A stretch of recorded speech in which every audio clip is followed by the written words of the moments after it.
तो पुणे के पास में एक गांव है पुरंदरपुर, वहां पर एक ब्राह्मण रहते थे। स्वरूप ब्राह्मणों का था पर स्वभाव वैश्यों का। वैश्य मतलब हमारे बनिया भाई लोग, उनके जैसा उनका व्यवहार था। कैसा? व्यापार करते थे, धन देते थे, उस पे ब्याज पे धन देते थे लोगों को, और अपना गल्ला खोल रखा था, गल्ले पे बैठते थे। और इन सबके साथ साथ महाकंजूस, खूब धनवान थे।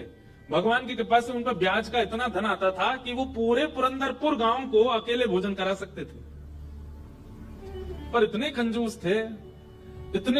थे, दूध में अगर मक्खी भी गिर जाती तो दूध छान के पी जाते थे, और मक्खी को यूं पकड़ करके उसके भी 2-4 बूंद छींटा जो दूध के होते थे उनको भी लेके पी जाते थे। तो दूध का क्या बिगड़े, इतने कंजूस। उनकी पत्नी का नाम था सरस्वती देवी। क्या नाम था? तो सरस्वती देवी जो थी, उनके पिताजी ने इसीलिए ब्याह किया कि भाई ये विप्रदेव जो है बड़े धनवान हैं, बेटी खुश रहेगी हमारी। तो सरस्वती देवी का ब्याह हो गया। उनकी मां ने, पिता ने जितने गहने दिए, ब्याह के अगले दिन ही, देवी सुनो, सबरे गहने उतारो अपने। बोले क्यों? अरे देखो कितनी अच्छी नक्काशी की है इसमें, कितने अच्छे से तुम्हारे कुंडल बने हैं, कितने अच्छे तुम्हारे गले के हार बने हैं, हाथ के तुम्हारे बढ़िया कंगन कड़ूला, रोज पहनोगे तो घिस जाएंगे, उतार दो सबको। पत्नी ने भारी भारी सामान सब उतार दिए, और गले का एक मंगलसूत्र रहने दिया, हाथ के कंगन रहने दिए, पैरों की पाजेब और पायल रहने दी। उन्हें ब्राह्मण देवता जो थे, इनको वो भी अच्छे नहीं लगते थे। रोज अपनी पत्नी को, क्यों इनको पहन के घूमती है, उनको दे दो, अंदर तिजोरी में रख दूं मैं। पत्नी कहती है तो सौभाग्य है, तो पहने दिया कीजिए। महाराज कहते कहते 6 महीना हो गए, रोज टोकते। अब तो ये स्थिति में आ गए कि पत्नी के हाथ का भोजन नहीं करते थे। वो रोटी बनाती, बोले मुझे नहीं पाना, और अपनी दुकान पर जाके वो दुकान के पालक से कहते अपने घर से बनवा ला। रात में बोली आप कैसे मानेंगे? बोले ये उतार दो जितने पहन रखे हैं। उसने कान के कुंडल भी उतार दिए, हाथ के कड़ूला भी उतार दिए, पाजेब भी उतार दी, गले का मंगलसूत्र भी उतार दिया। सब बिल्कुल कोरी हो गई बेचारी, केवल नाक की एक नथ रहने दी उसने। बोले एक तो रहने दीजिए, कम से कम इससे पता तो चले कि मैं सौभाग्यवती हूं। तो कभी कभी ठाकुर जी पूरे संसारियों पे भी ठाकुर जी रीझ जाते हैं। ठाकुर जी बोले भाई ये ब्राह्मण देवता बड़ा बहुत अच्छा लग रहा हमको। बोले इतना कंजूस तो हमने कभी नहीं देखा है, बहुत भयंकर कंजूस है। ठाकुर जी का मन आ गया उस पर। अच्छा, जो पत्नी थी ना सरस्वती देवी, वो बड़ी भक्ता थी।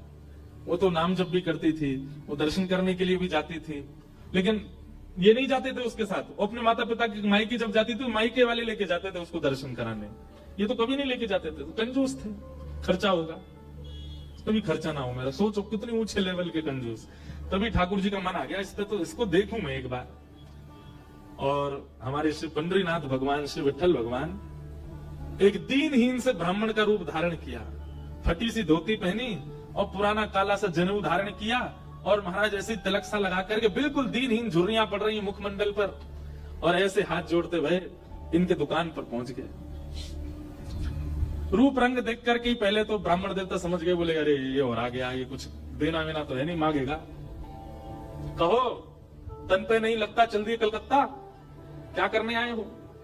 ठाकुर जी बोले बहुत गरीब ब्राह्मण हूं मैं, मेरी बेटी का ब्याह होने वाला है, अपनी पुत्री का ब्याह करना है मुझे, और मुझे ब्याह के लिए थोड़ी व्यवस्था चाहिए धन की। आप तो बहुत बड़े धनवान सेठ हैं, कृपा कर दीजिए ना, कुछ दे दीजिए मुझको, मैं अपनी बेटी का ब्याह कर दूंगा और थोड़ा ठीक हो जाएगा। या तो धन दे दीजिए, नहीं तो कुछ सामान दे दीजिए, सामग्री दे दीजिए, मैं उसी से कुछ ना कुछ तो व्यवस्था करूं।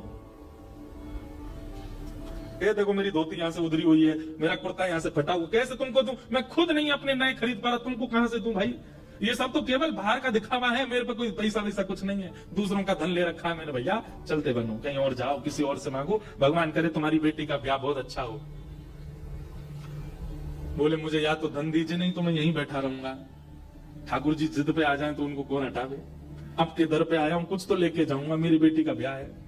अंत में हार करके ब्राह्मण बोला देखो मैं ऐसे नहीं देता हूं, कुछ लाओ, मेरे पास गिरवी रखो, पैसा ले जाओ, और जब पैसा हो जाए तो पैसा देके अपना सामान ले जाना, तुम पे है कुछ देने के लिए?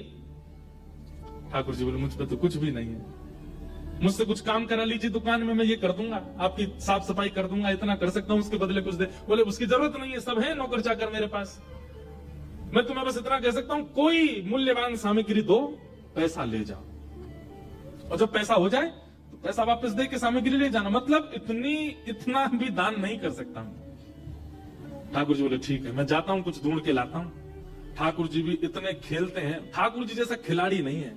ठाकुर जी गए उस ब्राह्मण देवता के घर, और घर जाकर के द्वार पे खड़े होकर रोने लगे। भीतर से सरस्वती देवी निकल के आई, अरे अरे अरे अरे ब्राह्मण देवता, आप इतना रो क्यों रहे हैं, क्या बात है? छोटी सी मेरी लाली बड़ी हो गई है, उसका ब्याह के लिए मैं बहुत दिन से वर ढूंढ रहा था, बड़ी मुश्किल से एक लड़का मिला है, अपनी बेटी का ब्याह करना है। बहुत जगह ठोकरें खा के मांगा मैंने, मुझे किसी ने सहायता नहीं दी, अंत में तुम्हारे द्वार आया हूं, यहां भी नहीं मिला, बेटी को क्या मुंह दिखाऊंगा, यही प्राण त्याग दूंगा, जहर मेरी जेब में ही रखा है। सरस्वती देवी तो बेचारी बड़ी भावुक, भक्त का इस स्वभाव है कि वो दूसरे की पीड़ा देख ही नहीं पाएगा, तब समझो वो भक्त है। सरस्वती देवी तो रोने लगी, आंखें लाल पड़ गई। बोले भगवान, मेरा मन अगर मुझ में सामर्थ्य होती, मैं पूरा घर आपको दे देते, पर मैं क्या करूं? मेरे पतिदेव इतना प्रतिबंध लगा के रखते हैं कि मैं स्वयं ऐसे रहती हूं, मैं आपको क्या दूं? ठाकुर जी तो इतने पछाड़ खा के गिर पड़े, अरे हाय राम, अब तो मैं जहर खाना ही पड़ेगा, निकालू कहां है? सरस्वती देवी रुकी रुकी रुकी, ऐसा मत कीजिए भगवान, चरण पकड़ूं आपके, मेरे पास एक ही वस्तु है। और तुरंत अपनी नाक की जो कील थी वो निकाली, और निकाल करके बोले ये ले जाइए, इससे थोड़ा बहुत धन आपको मिल जाएगा, स्वर्ण की है, आप अपनी बेटी का ब्याह तो नहीं कर पाएंगे पर कुछ व्यवस्था तो हो जाएगी आपकी। ठाकुर जी तुरंत, जहर भी पता नहीं कहीं गिर गया था, बढ़िया तुमने दे दिया, अब मैं कुछ कर लूंगा व्यवस्था। ठाकुर जी वो कील उसकी नाक की ले ली और सीधे गए उस ब्राह्मण की दुकान पर। देखो कितने उद्यमी है ठाकुर जी, और उसके दुकान पर जाके सीधा ले ले, और उसके बदले अब ला पैसा दे मुझको, तू कह रहा था ना कुछ सामान दो उसके बदले पैसा मिलेगा, ये ले सोने की कील नाक की, धर ले अपने पास, ला पैसा दे। ब्राह्मण देवता ने जैसे कील देखी, ये आपको कहां से मिली? बोले उससे तुझको क्या, तू तो पैसा दे। मुझे कहां से मिली इससे तेरे को मतलब नहीं होना, तू पैसा दे मेरे को, मेरी बेटी का ब्याह है, और अब मैं तेरे से भीख नहीं मांग रहा हूं, चीज रख के गिरवी तब ले रहा हूं, ला दे। मिली कहां से? बोले तू मत सोच, मुझे पैसा दे। कील उसने तिजोरी में अंदर रखी, और उसका जो धन होता था वो धन ठाकुर जी को दिया, ठाकुर जी ने जेब में धरी, निकल गए वहां से। ब्राह्मण ने अपनी भुजा ऊपर करी, बोले इसको बताता हूँ, ये बहुत दानवीर बनती है अपने मन में, मैंने इसको बोला था एक कील पहने, वो तो बहुत अच्छी कृपा मुझ पर ठाकुर जी की, जो मैंने इसके सारे गहने उतरवा दिए, नहीं तो सब दान कर देती, एक कील छोड़ी वो भी दान कर दी किसी को। अब यहाँ वो ब्राह्मण जा ही रहा था अपने घर, उससे पहले दुकान का जो मुनीम था वो बेचारा सरस्वती देवी को बहुत मानता था, कभी कभी सहायता कर देती होंगी उसकी। वो सेठ जी से, इनसे ब्राह्मण देवता से पहले ही दौड़ के गया और जाके बोला, मैया आज बचो आप। बोले क्यों, आपने कोई कील दी थी किसी को? बोले हाँ दी तो थी, एक ब्राह्मण के ब्याह के लिए दे दी थी। क्या हो गया? उसने जाके वो आपके पतिदेव को ही दिया, वो बदले में ले गया पैसा। सरस्वती देवी, हाय नाथ अब नहीं बचूंगी, वो तो बहुत डांटेंगे। बोले वो आ रहे हैं, दुकान बंद कर दी उन्होंने, वो सीधे धोती चढ़ाए ऊपर चले आ रहे हैं सीधे, आप बचो। हे पांडुरंगा, हे विठलनाथ, हे मेरे प्राणनाथ, मेरी रक्षा करो। ये कैसा नियम आपने, मेरे आज जीवन में पहली बार तो कुछ दान किया, वो भी एक ब्राह्मण बेचारा अपनी हत्या करने पर तुला था तो मैंने किया। ये कैसा आपने खेल किया ठाकुर जी, कैसे भी मेरे पति को रोको। लेकिन इतनी डरती थी अपने पति से, इतनी व्याकुल हो गई, तुरंत विष ले लिया। बोली कि मैं उनका क्रोध नहीं सह पाऊंगी, उनकी मार पिटाई डांट नहीं सह सकती, उससे अच्छा तो मैं प्राण त्याग दूं अपने। और बोले नाथ मैंने किसी और उद्देश्य से नहीं किया, केवल एक ब्राह्मण की पुत्री का ब्याह हो जाए इसलिए किया, मेरे पति मुझे छोड़ेंगे नहीं, इससे अच्छा मैं प्राण ही त्याग रही हूं। मुझे पता है शास्त्रों में प्राण आत्महत्या करना जघन्य अपराध है, पर मेरे पास और कोई उपचार नहीं है। और जैसे ही अपने मुख से लगा करके विषपान करने लगी, इतने में ही ऊपर से वो नाक की कील आकर के उसके पात्र में ही गिरी, और जैसी खन्न से आवाज हुई, नेत्र खोल करके देखा, भीतर अपने हाथ को डाल करके जैसे निकाला तो वही नाक की कील उसके हाथ में आ गई। और नाक की कील हाथ में आते ही इतने में ही वो ब्राह्मण का प्रवेश हुआ। पत्नी सामने खड़ी थी, कहिए कहिए, आज कुछ कहूंगा नहीं, आज तो करूंगा, तू बता तेने किसी को दान कैसे किया बिना मुझसे पूछे? तू क्या दान किया? तेरी नाक की कील कहां, बता। पत्नी ने अपना हाथ आगे किया, ये रे तेरे पास कहां से आई? बोले मेरे पास ही थी। नहीं ये तेरे पास नहीं है, ये तो मेरे पास वहां रखी है तिजोरी में, भीतर चाबी मेरी यहाँ डली हुई है, तेरे पास कहां से आई? बोले मेरे पास ही है।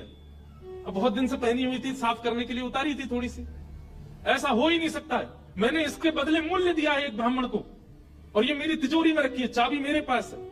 तो रुक, अभी रुक, मैं अभी जाता हूं। और कील अपने संगी लेके गया, गए जाकर के दुकान खोली, तिजोरी जैसी खोल करके देखा उसमें वो कील थी नहीं, वो हाथ में थी। ब्राह्मण बोला ये कोई स्वप्न नहीं है, ये कोई अचंबा नहीं है, ये कुछ और है। नेत्र सजल हो गए, दौड़ करके घर आया, बोले मुझे सच बताओ क्या हुआ। पत्नी बोली सच बताऊं? बोले हाँ, मैंने ही ब्राह्मण को दी थी। हाँ, वो ब्राह्मण वृद्ध सा, उसके कुर्ते फटे थे, उसकी धोती उधरी सी थी। बोले हाँ, उसी को दी थी, वो मुझे दे के गया था और मैंने ये तिजोरी में रखी, तो फिर तेरे पास आई कैसे? बोले मुझे जब पता चला कि आप क्रोध करके आएंगे और मेरे को बहुत सुनाएंगे, डांटेंगे, मारेंगे, तो मैंने सोचा कि मैं इससे अच्छा तो अपने प्राण त्याग दूं। और मैं पांडुरंग के सामने रोते हुए विष लेकर के हाथ में पीने को हुई, इतने में ही आपका घुसना हुआ और ऊपर ना जाने कहां से वो नाक की कील आकर के इसमें गिर पड़ी। ये किसी और ने नहीं, और वो ब्राह्मण कोई और नहीं, साक्षात पांडुरंगा ही थे। वही आए थे, वही ये सारी लीला करके गए हैं। मैंने जीवन भर भजन किया, जीवन भर विचार किया, दान करूं, पुण्य करूं, सत्कर्म करूं, यज्ञ करूं, पर आपने मुझे कभी अनुमति नहीं दी। अरे दुनिया के लोग कमाते हैं और दान करते हैं, पर हम कितने भाग्यशाली हैं कि स्वयं पांडुरंगा आए और आकर के हमारे कमाए गए धन को स्वयं लेकर के दान करवा के गए, ब्राह्मण बन के स्वयं अपने हाथ में लेकर के गए। ये आप पर और मुझ पर कृपा है। उसी समय ब्राह्मण ने मन में सोचा, मैंने जीवन में एक कार्य भी अच्छा नहीं किया, मैंने जीवन में एक कृत्य भी ऐसा नहीं किया जिससे ठाकुर जी मुझसे प्रसन्न हो, लेकिन मैं इतना अधम, इतना पापी, इतना दुष्ट, इतना अयोग्य, फिर भी मुझे ठाकुर जी ने इस योग्य समझा। और योग्य क्या समझा? मेरी दुकान पर आकर के ठाकुर जी याचना कर रहे थे कि मैं कुछ दे दूं। मैं कितना बड़ा दुर्भाग्यशाली कि ठाकुर जी मेरे द्वार पर आए और मैंने कुछ नहीं दिया उनको, उनसे हट किया, उनसे कहा कि कुछ लेके आओ तभी तुमको दूंगा। मेरी वजह से ठाकुर जी को श्रम सहना पड़ा। कितने कृपालु हैं बंधुओं, ठाकुर जी आपके अवगुण नहीं देखते कि मानव में और परमात्मा में अंतर क्या है। मानव वो जो सब अत्यंत गुणवान में भी अवगुण देखता है, और ठाकुर जी कौन? जो अत्यंत अवगुणी में भी एक गुण देख लेते हैं, इसमें ये गुण है। कितने कृपालु हैं बंधुओं, ठाकुर जी आपके अवगुण नहीं देखते। उसी समय उस ब्राह्मण देवता ने विचार किया कि अब किसके लिए जीना है। दुकान को बेच दिया, घर को बेच दिया, और पत्नी के साथ आ गए श्री पंढरपुर। और पंढरपुर में विठल भगवान के आगे आकर के बहुत रोए, याचना करने लगे, नाथ मेरी दुकान पर आप खड़े हो गए आकर के, और मैंने आपको इस प्रकार से दुत्कार दिया, इस प्रकार से आपको कर दिया। बहुत रोए।